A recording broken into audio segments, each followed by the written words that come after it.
Hello everyone, welcome back to আসফিস kitchen. আজ আপনাদের সঙ্গে শেয়ার করব কিভাবে খুব সহজে হাতের কাছে থাকা উপাদান দিয়ে তৈরি করে নিতে পারবেন সুস্বাদু দই চিকেন। খেতে পারবেন গরম গরম ভাত অথবা পোলাওয়ের সঙ্গে। একরকম একঘেয়েমি চিকেন খেতে খেতে যখন আমরা বিরক্ত, তখন একটু নতুন ধরনের স্বাদ আনতে এই রেসিপিটি ট্রাই করে দেখতে পারেন। তাহলে দেরি না করে আসুন ঝটপট দেখে নিই কীভাবে তৈরি করা যায় সুস্বাদু দই চিকেন। সুস্বাদু দই চিকেন রান্না করার জন্য একটি মুরগি নিয়ে নিয়েছি। দেশি, ব্রয়লার বা সোনালী মুরগি, যে কোনো মুরগি নিতে পারেন। মুরগি পরিষ্কার করে ধুয়ে পানি ঝরিয়ে এখানে মেরিনেট করার জন্য লবণ, মরিচ গুঁড়া, তারপর ধনে গুঁড়া, জিরা গুঁড়া, গরম মশলা, লেবুর রস, সব উপাদান দিয়ে ভালো করে মেরিনেট করে নিব। আর দই চিকেনের যে আসল উপাদান দই, 1 বাটি পরিমাণ দই আমি রেডি করে নিয়েছি। এছাড়াও আদা বাটা এবং রসুন বাটাও দিচ্ছি। রসুন বাটা এবং আদা বাটা 1 চামচ করে আমি ব্যবহার করছি। সব উপাদান সহ মাখিয়ে নিলে, মেরিনেট করে নিলে মাংসের ভিতরে মশলাটা ভালো মতো ঢুকবে।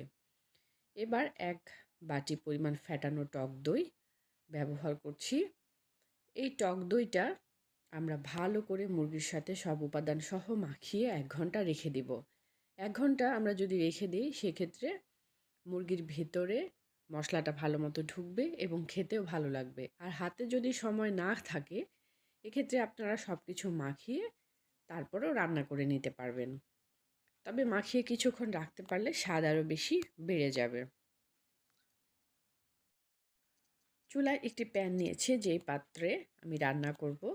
এখানে 4 থেকে 5 টেবিল চামচ পরিমাণ রান্নার তেল ভালো করে গরম করে নিতে হবে।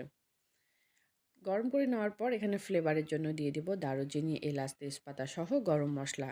একটু ফ্লেভার আসার পর এখানে আমি দিয়ে দিব পেঁয়াজ।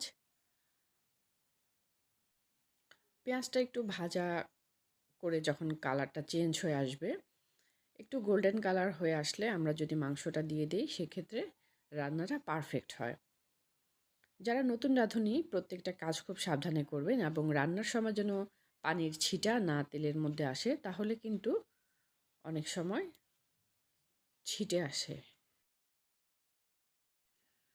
মাঝে মাঝে পেঁয়াজ একটু নাড়াচাড়া করে দিতে হবে, তা না হলে কিন্তু পুড়ে যেতে পারে। আর খুব বেশি বেরেস্তার মতো করার দরকার নেই।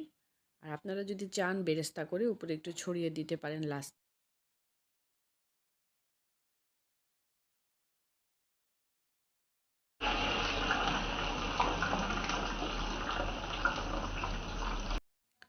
মুরগির মাংস পেঁয়াজ সহ কিছুক্ষণ জাল দেওয়ার পরে পানি ছেড়ে দিবে। এর জন্য এখানে খুব বেশি পরিমাণ পানির দেওয়ার প্রয়োজন নেই, তবে চাইলে আপনারা 1 কাপের মতো পানি দিতে পারেন।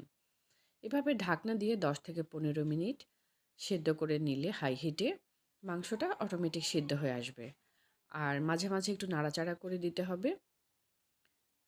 খুব সহজেই 15 মিনিটের মধ্যে রান্না হয়ে গেল সুস্বাদু দই চিকেন।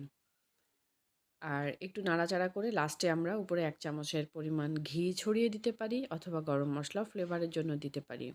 আর যারা টক দইয়ের যেহেতু একটু ফ্লেভার আছে, টক ফ্লেভার, এটাকে অ্যাভয়েড করতে চাইলে সামান্য 1 চিমটি চিনিও ব্যবহার করতে পারেন। তবে যারা চিনি অ্যাভয়েড করতে চান, সেক্ষেত্রে চিনি ব্যবহারের দরকার নেই। এবার গরম গরম পোলাও বা ভাতের সঙ্গে খেতে দারুণ মজা লাগবে। অতিথি আপ্যায়নেও এভাবে তৈরি করে দেখতে পারেন।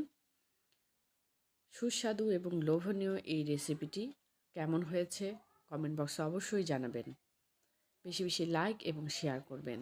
দেশ বিদেশের বিভিন্ন ধরনের রান্না দেখতে চোখ রাখুন আসবিস কিচেনে। আমাদের সঙ্গে থাকার জন্য এবং ভিডিওটি দেখার জন্য ধন্যবাদ।